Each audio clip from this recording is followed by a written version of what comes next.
ஆண்டவராய் இயேசு கிறிஸ்துவின் நல்ல நாமத்தினால உங்கள் எல்லாரையும் அன்போடு வாழ்த்தி வரவேற்கிறேன். கர்த்தர் நல்லவர், அவர் கிருபை என்றும் உள்ளது.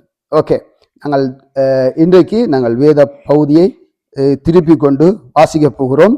எங்கள் வேத புத்தகத்தை திருப்பிக் கொள்வோம். லூக்கா எழுதிய சுவிசேஷம் 7ஆம் அதிகாரத்தை திருப்பிக் கொள்வோம். 7ஆம் அதிகாரத்தை திருப்பிக் கொள்வோம்.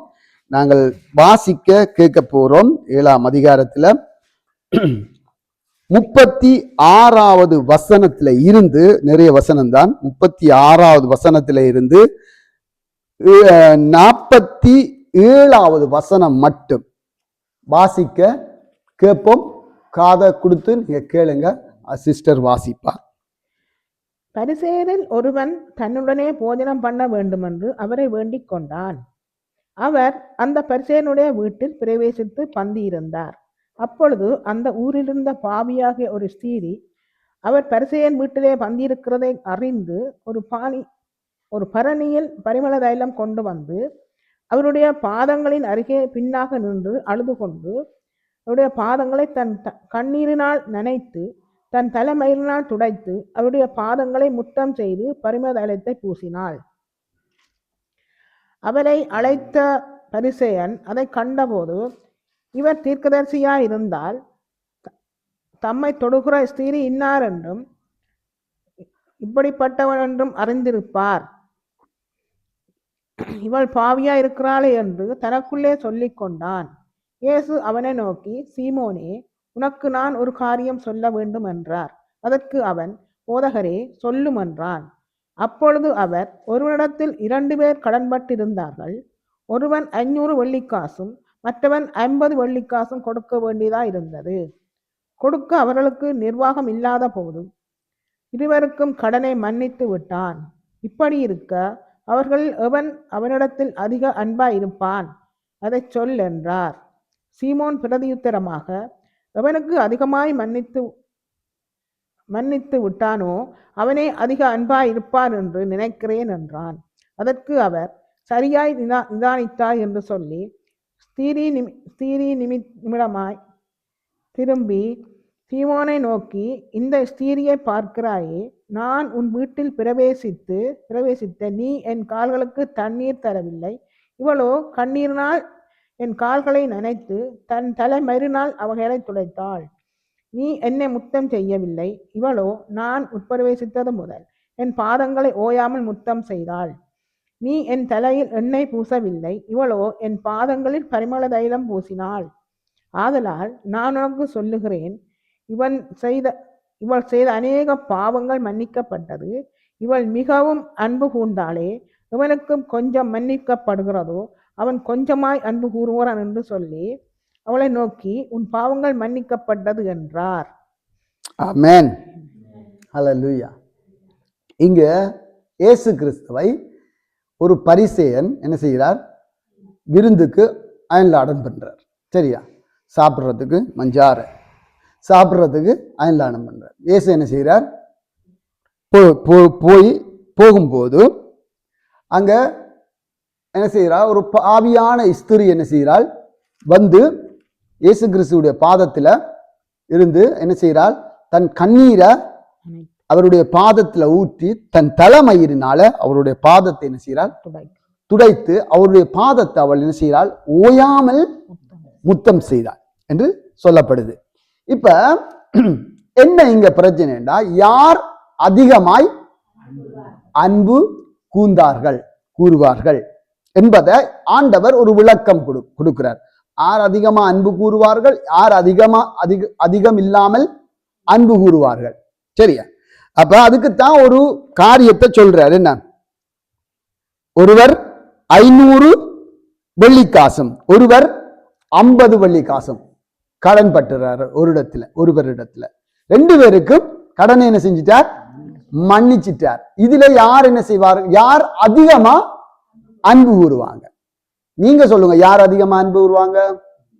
அதிகமா மன்னிக்கப்பட்டவங்க தான் அன்பு கூறுவாங்க. சரியா?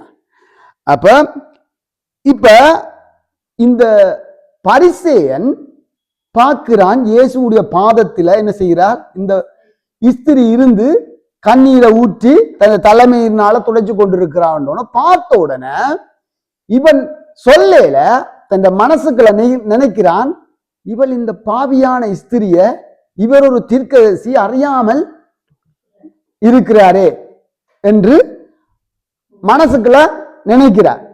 ஆனா எல்லாவற்றையும் எல்லாருடைய இருதயங்களையும் ஆராய்ந்து அறிகிறவர் என்ன செஞ்சிட்டார், அங்க பார்த்துட்டார். வாங்குதா, இங்க இருந்து ஒரு பாடத்தை படிக்கலாம் இல்ல, ஒரு வசனம் வாசிப்போமா? ரோமருக்கு எழுதிய நிருபம், ரோமருக்கு எழுதிய நிருபம் 8வது அதிகாரம் 27வது வசனத்தை வாசிக்க கேட்போம். 8வது அதிகாரம் 27வது வசனம்.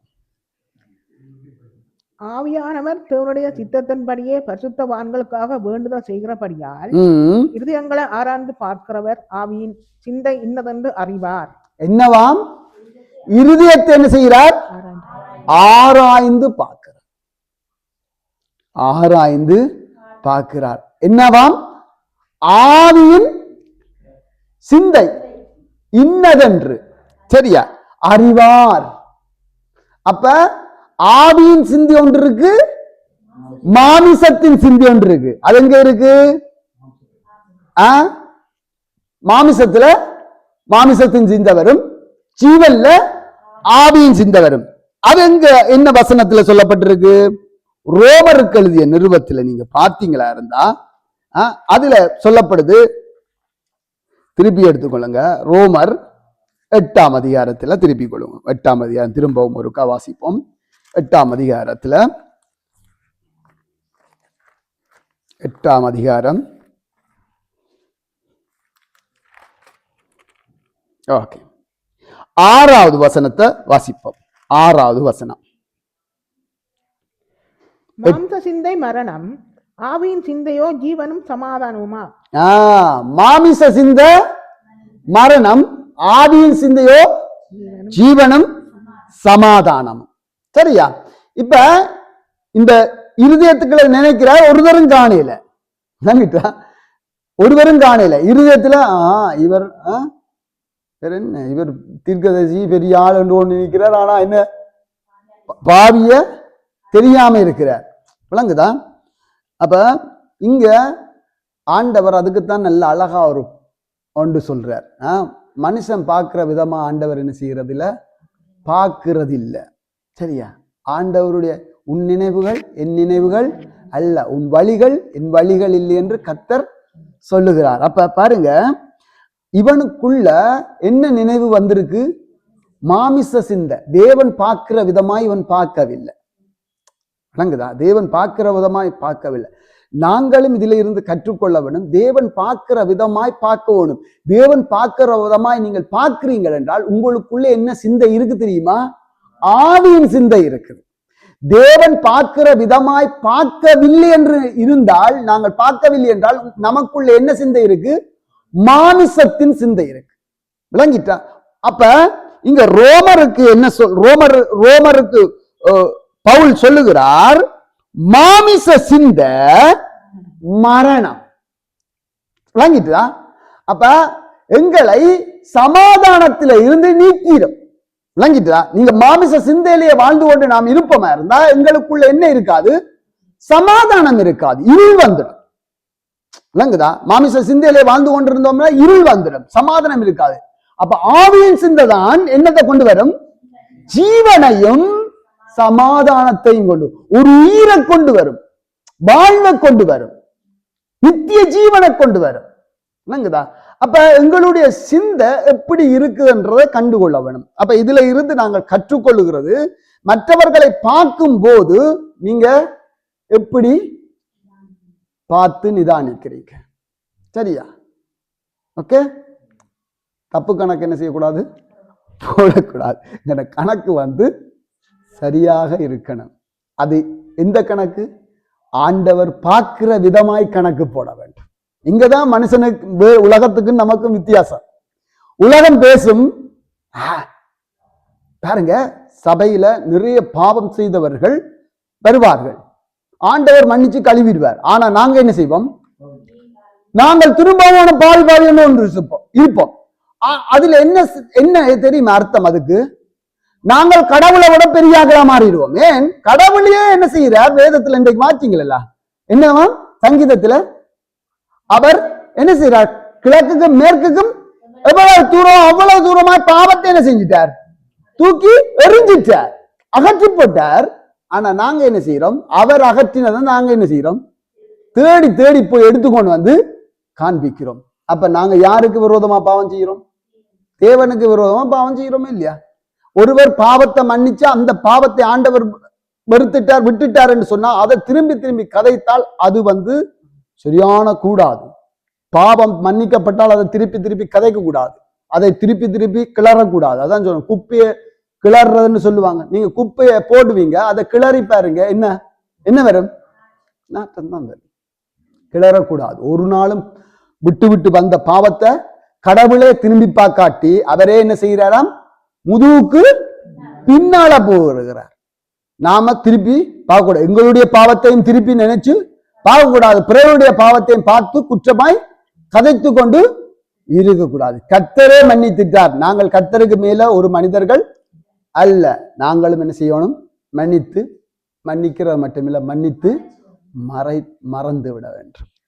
அவர் பாவத்தை மூடிடுவார், பார்க்கவே இல்லாதவர். சரியா? எவ்வளவு நல்ல ஆண்டவர் நாங்கள் பெற்று இருக்கிறோம், வைத்திருக்கிறோம். சரியா? அந்த ஸ்திரியை அவர் பார்க்கிறார், பார்த்துட்டு சொல்லல, இருதயத்தில் நினைக்கிறார். ஆண்டவர் அவருடைய இருதயத்தை பார்த்த உடனே உடனே டிரெக்டா நியாயம் தீர்க்கல. வருங்க, என்ன எவ்வளவு ஆண்டவர் நல்லவர். நாங்க என்ன சொல்லுவோம்? எங்களுக்கு அப்படி ஆவியின் வரம் இருந்தா நாங்க கண்டா என்ன சொல்லுவோம்? குட்டன நீ இப்படி நினைக்கிற, மாம்சத்துல இருக்கிற, கத்தர் உனக்கு அப்படி செய்வார்.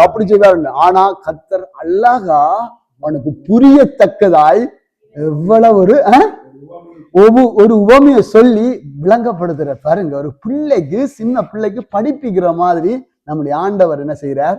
கூட்டி வச்சு சொல்லி கொடுக்கிறார். என்னவாம்? ஒருவருக்கு ஒரு எஜமான் இருந்தார். அவருக்கு 2 பேர் கடன் வேண்டி இருந்தாங்க. ஒருவர் 500 காசையும் ஒருவர் 50 காசையும் 2 பேருக்கு மன்னிச்சுட்டா. யார் அதிகமாய் அன்பு கூறுவாங்கன்னு அவரே சொல்லிட்டார். என்ன அதிகமாய் மன்னிக்கப்பட்டதோ அவர் தான் அன்பு கூறு. அப்ப இவரே சொல்லிட்டார், பாவியான பொம்பளை தான் என்ன செய்வார்? அதிகமா அன்பு கூறுகிறார். என்ன அவளுடைய பாவம், அதிகமான பாவம் என்ன செஞ்சுட்டு மன்னிக்கப்பட்ட. சரி, அதிகமாய் மன்னிக்கப்பட்டுது பாவம் என்று சொன்னால் நான் சொல்லுவேன், அல்லேலூயா, என்னுடைய பாவம் அதிகமாய் மன்னிக்கப்பட்டிருக்கு, நான் ஒரு பாவியான மனுஷன் சொல்ல.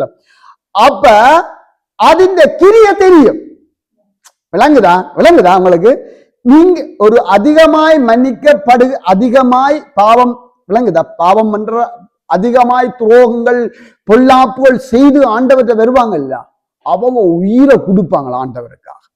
மற்றவங்களுக்கு கொடுப்பாங்க இல்லைன்னு நான் சொல்லல. ஆனா 2 பேருக்கும் கொஞ்சம் வித்தியாசம் இருக்கு. இதுல அதைத்தான் காட்டுறாரு ஆண்டவர் அழகா. என்ன இவள் பாருங்க, வித்தியாசம் காட்டுறாரு. எப்படி என்றா, திருப்பி லூக்காவுக்கு போவோம். எப்படி அழகா ஆண்டவர் 2 பேருக்கு வித்தியாசம் காட்டுறார். என்னவாம்? கூப்பிடுற சீமோன் வா, 43 சீமோனை கூப்பிட்டு சொல்றார். சீமோனுக்கு பிரதியுத்தரமாய் 43 வாசிங்க வசனம் 7:43. சீமோன் பிரதியுத்தரமாக, அவனுக்கு அதிகமாய் மன்னித்து விட்டானோ அவனே அதிக அன்பாய் இருப்பான் என்று நினைக்கிறேன் என்றான். அதற்கு அவர், சரியாய் நிதானித்தா என்று சொன்னார். சரியா நிதானித்திருக்கார். இப்ப அவற்றை நிதானத்தை வச்சுதான் கதைக்க போற. இப்ப நாங்க சில பல வாயினால பிடிபடுறேன்னு சொல்லுவோம் இல்ல, இப்ப அவற்றை வார்த்தையை வச்சு கதை சொல்ல போறார் ஆண்டவர். இவ்வளவு நல்லபடியா ஆண்டவர் கதையை சொல்லுறாரு பாருங்க. இவ்வளவு ஞானமுள்ள தேவன் என்ன அவற்றை வாயில இருந்து என்ன வார்த்தை எடுத்து அவருக்கு விளங்கப்படுத்த போறார். இப்ப அடுத்து வாங்க. இப்ப என்ன செய்யறார்? இப்ப அவருடைய முழு பார்வை எங்க இருந்தது தெரியுமா? இயேசு கிறிஸ்துவுடைய முழு பார்வை சீமோன் மேல இருந்தது, முதல் பரிசேயன் மேல. இப்ப பார்வையில திருப்புற. விளங்குதா? என்னண்டா, எங்களுடைய செய்கைகளினால நாங்கள் என்ன நினைக்கிறோம், என்னத்தை அவளுக்கு படிப்பிக்கிறோம் என்றதை காட்ட வேணும். சரிங்க, சில பேர் பாருங்க பேச மாட்டாங்க, கதைக்க மாட்டாங்க, ஆனா முகத்தால காட்டுவாங்க. விளங்குதா? செய்கை மூலமாய் தன்னை காட்டுறது, நான் எப்படி இருக்கிறேன். விளங்குதா? காட்டுற இல்லையா? நீங்க காட்டுறீங்களா? காட்டுற இல்லையா? என்ன ஒரு பொருளை இறுக்கி ஓட்டிங்களா இருந்தா உங்க மனநிலை எப்படி இருக்குன்றத காட்டிக்கொள்ளலாம். சரியா? கதவை இறுக்கி சாத்தினீங்களா இருந்தால் உங்கள் மனநிலை எப்படி இருக்குன்றதை கண்டுகொள்ளலாம். என்ன சாப்பாடு போடும் போதும் மனநிலையை கண்டுகொள்ளலாம். என்ன? ஓகே, அப்ப எங்களுடைய அப்ப ஆண்டவரும் அப்படியே காட்டுறாரு அந்த ஆக்ஷனை. அப்படியே திரும்பி பாருங்க, அடுத்த வசனம் வாசிங்க. ஸ்திரீ இடத்துல திரும்புறார் பாருங்க, வடிவ அழகா வசனம் சொல்லுது. ஸ்திரீனிடமாய் திரும்பி சீமோனை நோக்கி பாருங்க பாருங்க பாருங்க ஸ்டாப். இப்ப ஸ்திரீ இடத்துல திரும்புறார். கதை எங்க போகுது தெரியுமா? சீமோனுக்கு தான் கதை போகுது. சீமோனுக்கு சொல்றார், இந்த ஸ்திரியை பார்க்கிறாயே, இந்த ஸ்திரியை நீ இப்ப பார்க்கிறாயே, நான் உன் வீட்டில் பிரவேசித்தேன். சரி, இப்ப பாருங்க அழகா பாருங்க, இவன் அதிகமாய் அன்பு கூறுவான்ன்றதுக்கு விளக்கம் கொடுக்கிறார். இந்த ஸ்திரியை பார்க்கிறாயே, நீ எப்படி பார்த்த? பாவியன்னு பார்க்கிற. இப்ப பாரு, நான் உனக்கு விளக்கம் கொடுக்கிறேன். பார்க்கிறாயே, நான் உன் வீட்டில் பிரவேசித்தேன், நான் உன் வீட்டுக்கு வந்தேன், நீ என் கால்களுக்கு தண்ணீர் தரவில்லை. ஸ்டாப். நீ என் காலுக்கு என்ன செய்யல? தண்ணி தரையில. சரியா? என்ன செய்யல? யூதர்களுடைய முறைமையின் படிதான் பேசுறாரு இங்க. சரியா? யூதர்கள் வீட்டுக்கு போனோன்னு உங்களுக்கு தெரியும், காணா ஒரு கல்யாண வீட்டுல தண்ணி கூட சாடிகள் கச்சாடிகள் வெளியில வைக்கப்பட்டிருக்கு. ஏன் தெரியுமா? அத கால்களை கழுவி போட்டு அவங்க உள்ளுக்கு போறது, அது அவங்களும் ஒரு முறைமை. சரியா? இப்ப நாங்க ஸ்ரீலங்காவில என்ன செய்வோம்? வெளியில போய் வந்தா என்ன செய்வோம்? கால் கை கால் கழித்து தான் போவோம். இங்கேயும் என்ன செய்வோம்? எங்கேயாவது நீங்க உங்களுடைய பழக்கத்தின் படி யோசிச்சு கொள்ளுங்க. சொக்ஸா காட்டி சுவ காட்டி என்னோண்டு வீட்டுக்குள்ள போனா என்ன ஒரு பழக்கம் வச்சிருப்பேன். சோ அது சுத்தத்துக்கு தான் வச்சிருப்பாங்க. அப்ப நான் வந்த உண்ட வீட்டுக்கு நீ என்ன செய்யல? இந்த காலுக்கு தண்ணி தரையில நீ அழைச்ச, ஆனா உண்ட கிரியை என்ன செய்யல. இப்ப பாருங்க, ஆண்டவரே உங்களை அன்பு கூறுகிறோம், ஆண்டவரே உங்களை விசுவாசிக்கிறோம், ஆண்டவரே உங்களை நேசிக்கிறோம், ஆண்டவரே நேசிக்கிறோம் என்று சொன்னா வெறும் வார்த்தை தான் போகுது. கிரியை எங்க? விசுவாசம் என்ன? கிரியை இல்லாத விசுவாசம் செத்தது. நீங்க அன்பு கூறுகிறேன் என்று சொல்லி ஒருவன் பிச்சைக்காரன் தருகிறான், அவனுக்கு சொல்றீங்க நான் அன்பு கூறுகிறேன், நான் உனக்காக ஜெபிக்கிறேன், நீ என்ன செய்? உனக்காக ஜெபிக்கிறேன், நீ சமாதானத்தோட போவண்டா. இந்த பிச்சைக்காரனுக்கு எப்படி இருக்கு? யோசிங்க. பிச்சைக்காரனுக்கு எப்படி இருக்கும்? பிச்சைக்காரனுக்கு எப்படி இருக்கும்? அவன் என்ன செய்வான்? சாப்பிட்றதுக்கு இது ஒன்றும் தராமல் இது ஒரு ஆளா இயேசு ஆசீர்வதிப்பாருன்னு சொல்லி பசியில நான் வாரேன், இது ஜெபிச்சு அனுப்புறேன். அப்ப நீங்க என்ன செய்யணும்? கிரியை இல்லாத விசுவாசம். அப்ப என்ன செய்யணும்? கிரியையும் ரெண்டும் செய்யணும். அழைச்சார், என்ன செய்யல? கிரியை செய்யல, காலுக்கு தண்ணி ஊத்தல. ஆனா இவளோ கண்ணீரினால் என் கால்களை நினைத்து தன் தலைமயிரினால் அவைகளை துடைத்தாள். சொல்லுங்க, பொம்பளைகளே சொல்லுங்க, பெண்களே என்னை பாருங்கள் ஒரு விசை. உங்கள் தலைமையிலே நீங்கள் எவ்வளவு அலங்கரிப்பீங்க? தலைமையிற்கு இவ்வளவு டைமை செலவழிப்பாங்க தெரியுமா? சில ஆக்கள் ஓகே, சில ஆக்கள் வளர்றதோ வளரு. ஆனா என்னவா இருந்தாலும் நீங்க என்ன வைப்பீங்க? என்ன தலைமையர் கொட்டுனாம இருக்கணும் கவனிப்பீங்களோ கவனிக்க மாட்டீங்களோ? அது செய்வீங்க. ஆம்பளையில தான் வைக்கிறது. Okay okay. ஆனாலும் கூடுதலாக என்ன செய்வினம் கூடுதலாக பெண்கள் என்ன செய்வார்கள்? அதிகமாக அலங்கரிப்பது, கூடுதலாக தலைக்கு அதிகமாக கவனிப்பான். ஆனா அந்த தலைமையிலேயே அவள் என்ன செய்கிறாள்? கடவுளுடைய பாதத்துல கொண்டு உடம்ப துடைக்கிறது வேற, இது காலை துடைக்கிறாள். இன்றைக்கு யோசிச்சு பாருங்க, எவ்வளவு தன்னை வந்து கொண்டு வந்து தாழ்த்துறாள். என்ன ஒரு பெண் வந்து தன் மயிரினால அதை துடைக்கிறாள் பாதத்தேண்டா எப்படி இருக்கு. ஆண்டவருடைய பாதத்தில கண்ணீர் ஊற்றுகிறவன், ஆண்டவருடைய பாதத்தை முத்தம் செய்கிறவன் அவரில் அன்பாய் இருக்கிறவன் என்றதான் அதன் அடையாளம். இங்க இவர் காலுக்கு தண்ணி ஊத்தில ஆனா வாங்க வாங்கன்னு கூப்பிட்டு ஆண்டவரை இருத்திட்டு ஆண்டவருடைய பாதத்துல இருக்கிறவங்களை பார்த்து என்ன சொல்றார்?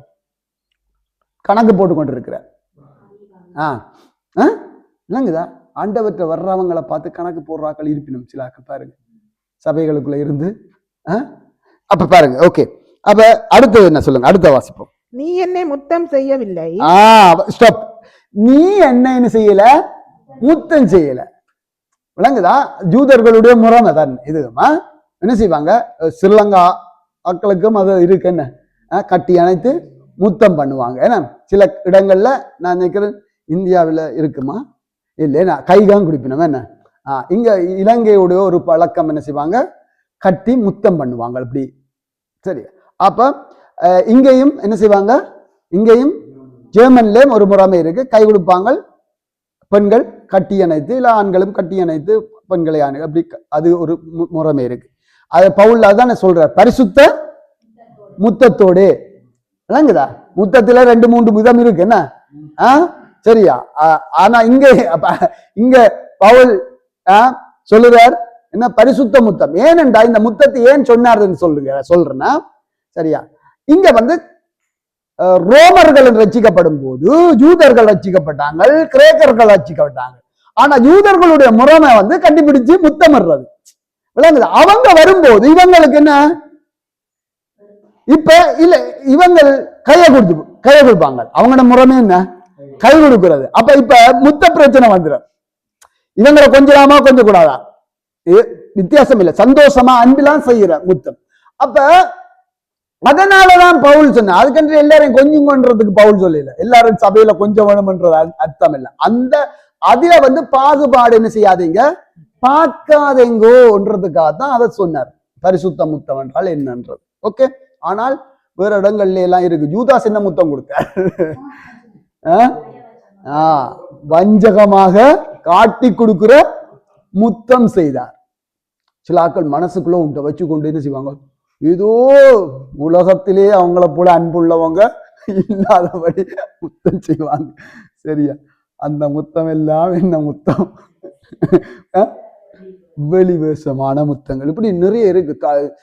நீங்க பைபிள்ல பாத்தீங்களா? ஏதோ ஒவ்வொரு இடத்துல நிறைய அதை பற்றி பேசலாம், ஒரு பிரசங்கமே இருக்கும். சரி, ஓகே.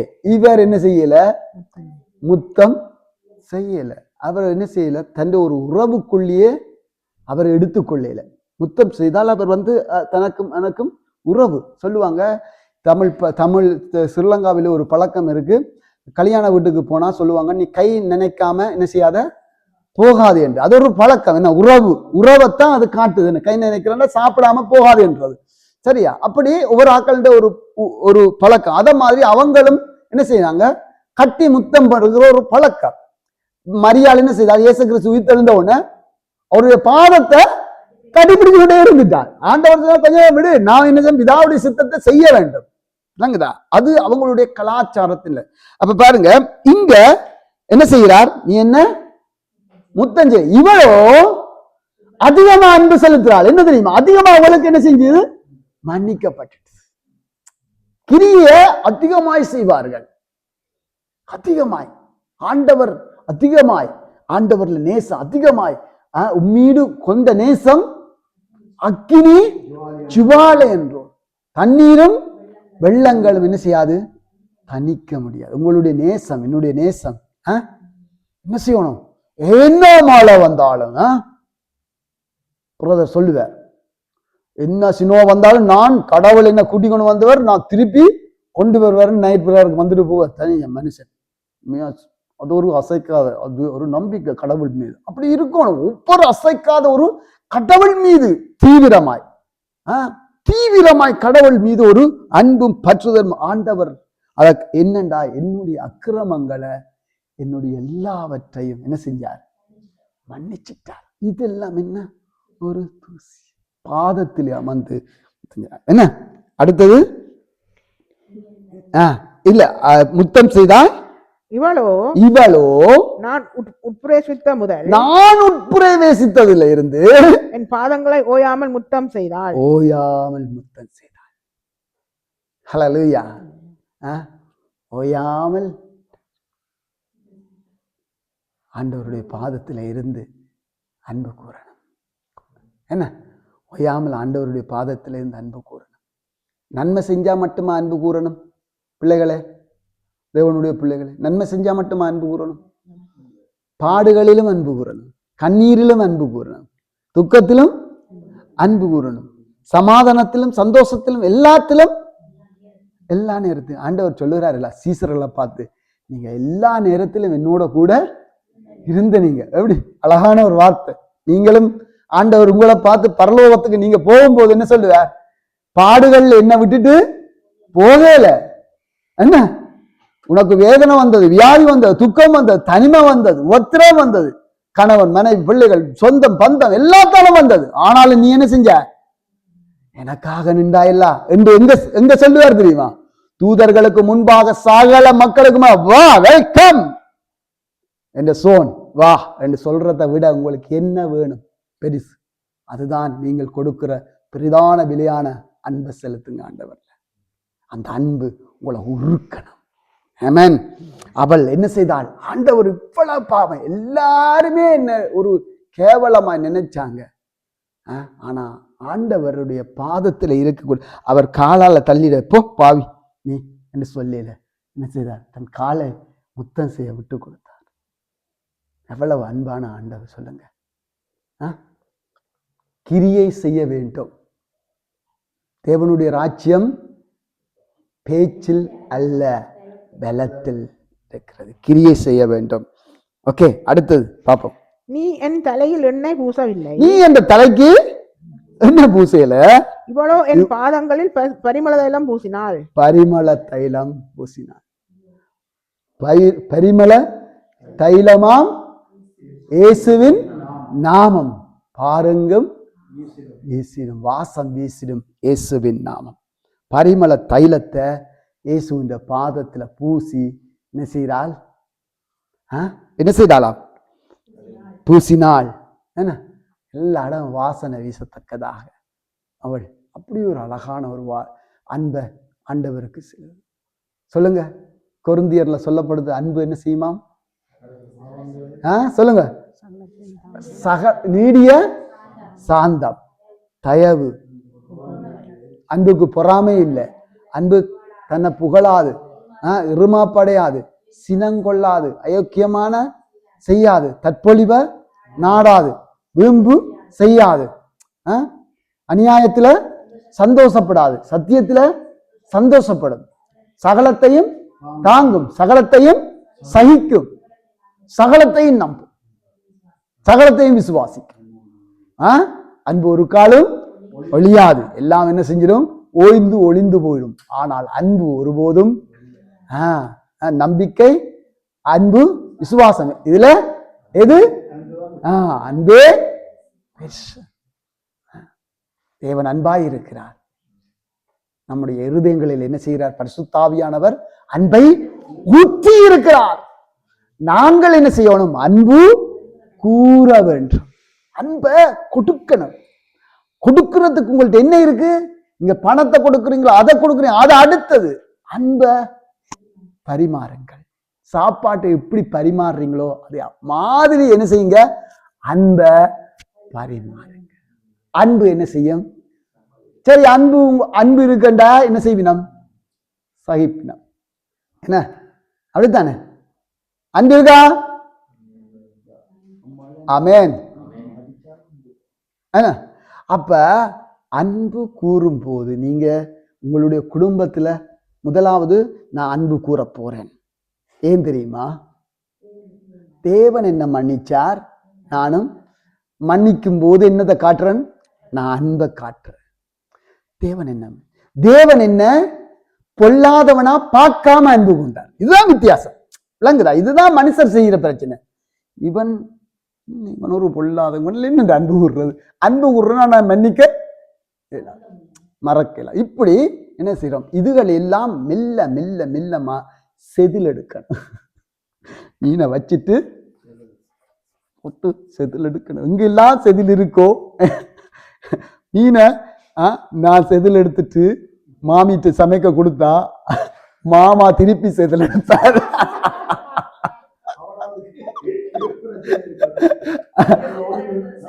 சரியில்லை செதில் எடுத்தா செதில் எடுத்தார் சரியா. இல்லாட்டி என்ன சொல்லுவார் தெரியுமா, இல்ல அதுக்காக நானும் சொல்லிட்டேன் கட் பண்ணிட்டேன். இல்லாட்டி என்ன செய்யணும்டா, சமைச்சாப்புற சொல்லுவார் செதில் இருக்கு யாரு மீன் வெட்டினு கேட்கிற ஒரே ஒரு ஆள் அவர் மட்டும்தான். என்ன அவர் வச்சியெல்லாம் வெட்டி கொடுக்குறது. நான் அன்பு கூறுவோம். இயேசு கிறிஸ்து கானா ஒரு கல்யாணம் வீட்டுக்கு என்ன செய்தார், அவரை அழைச்சாங்க. அழைச்ச உடனே ஆண்டவர் அங்க சீசர்களோடு போனார். என்ன போனார், அங்க குறைவு வந்துட்டு இயேசுவை அழைச்சிருந்ததுனால அந்த கானா ஒரு கல்யாணம் சந்தோஷமா நிறைவாயிட்டு. ஏனென்றா நிறைவானவர் என்ன செய்கிறார், அங்க நிற்கிறார். நீங்க என்னத்தை அழைக்காட்டியும் அவரை கொண்டு வந்துருங்க. அவரை கொண்டு வந்துட்டா எல்லா குறையும் அவர் புல்லாக்கி எல்லா பாத்திரத்தையும் அவர் நிரப்பிடுவார். மக்கள் என்ன செய்யறது தெரியுமா, எல்லாத்தையும் நிரப்புவாங்க, அவரை விட்டுருவாங்க. அது என்ன செய்யும், நிறைவாகாது. என்ன செஞ்சா, 10 காசு இருந்தது ஒரு ஸ்திரீ இடத்துல இருந்தது. 10 காசை என்ன செஞ்சா, ஒன்றை தொலைச்சிட்டா. அந்த காலத்துல யூதர் பெண்கள் கல்யாணம் செய்வதென்றால் அவர்களுக்கு முன்பதாக 10 காசு கொடுக்கணும். அதை கல்யாணம் செய்யும் வரையும் அதை வச்சிருக்கணும் பாதுகாத்து. அதுல என்னத்தை கண்டுபிடிக்கிறேன்னால், இவ்வளவு ஒரு பக்குவம் உள்ள பாதுகாப்புள்ள எல்லாத்தையும் குடும்பத்தை கட்டி இவ்வளவு எல்லாம் செய்யறாங்க. என்ன கட்டி காக்குற ஒரு பெண் என்று எத்தனை மாசமோ என்னோ தெரியாது கொடுப்பாங்க. ஆனா இங்க இந்த பெண் என்ன செஞ்சிட்டாள், ஒன்றை துளைச்சிட்டாள். ஒன்று தானே போட்டு அப்படி நினைக்கல. என்ன செஞ்சால், விளக்கு கொளுத்தினால் முதலாவது, வீட்டை பெருக்கினால் 2வது, தேடி கண்டு பிடிக்கும் வரையும் தேடிக்கொண்டே இருந்தாள் 3வது. வாழ்க்கையில விளக்க கொளுத்தணும், வாழ்க்கையில துளைஞ்சதை என்ன செய்யணும், தேடணும். கண்டு பிடிக்கும் வரையும் எங்க முயற்சி என்ன செய்யக்கூடாது, ஓயாத அலைகள் என்று நடந்த மாதிரி இலங்கையில விடாமுயற்சி இருக்கணும்.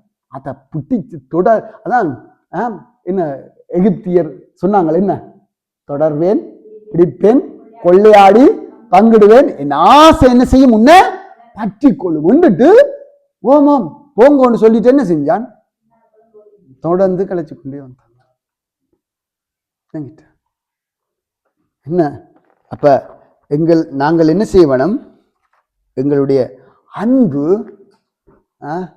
நாங்கள் அன்பு கூறுகிறோம் என்றால் அது கிரியையில காண்பிக்க வேண்டும். ஓகே, அப்ப முதலாவது ஸ்டார்ட் பண்ணவனும் உங்கள நீங்க முதல்ல அன்பு கூறணும். சரி, சிலாக்கள் அது செய்கிறீர்கள். ஏன் தெரியுமா, சொல்லட்டா, நீங்க சொல்லுங்க, ஓ நான் அன்பு கூறுறேன். அன்பு கூறுறாக்கள் உடம்ப கவனமா வச்சிருப்பான். ஏன் சொல்றேன், நான் அடிக்கடி சொல்ற ஒரு பழமொழி சொல்லுங்க, சிலர் இருந்தா தான் சித்திரம் வரையலாம். அதாவது வேத வசனம் சொல்லுது, தேவனுடைய ஆலயம் நாங்க, இந்த ஆலயத்தை நாங்க கெடுத்தா தேவன் கெடுப்பார். அப்ப எங்களுடைய ஆலயத்தை கொடுக்க வேண்டிய சாப்பாடை கொடுக்கணும், உபவாசம் பண்ணணும்டா, அதுக்கு ஒரு இது இருக்கு, வருத்தம் துன்பம் அதெல்லாம் கவனிக்கணும்.